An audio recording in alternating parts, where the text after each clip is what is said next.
Night, Gideon replied. You can lock the door and keep my rifle beside your bed. She studied him for a long moment. You ignored me. Yes. Why come back? The honest answer embarrassed him. Because I should have answered differently. That is guilt. Yes. That fades.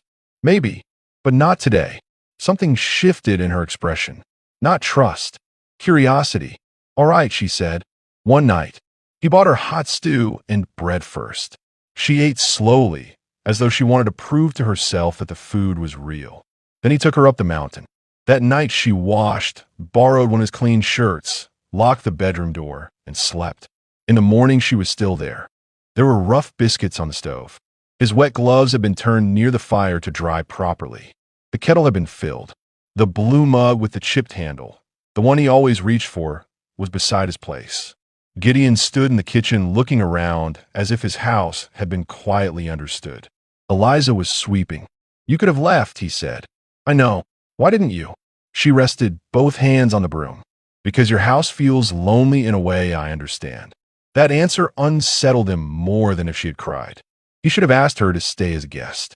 Instead, he heard himself say, Will you marry me? She stared at him. That is a terrible proposal. Yes.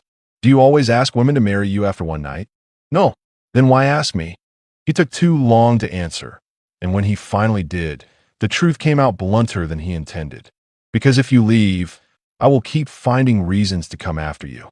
Eliza lowered her eyes, and when she raised them again, he saw danger in their softness. If I say yes, she said, it will not be because I am helpless. I would not want that. It will be because I'm tired of belonging nowhere, and because I think you are less dangerous than you pretend. Then say yes. She looked at him with that same honest gaze that had frozen him by the general store. Yes, she said.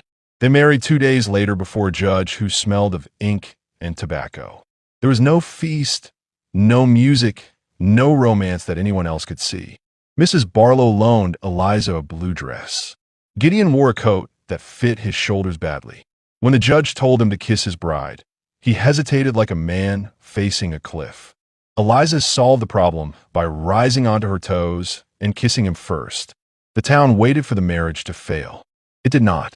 The town's shock deepened during their first summer together. People had expected Eliza to soften Gideon into a quieter man.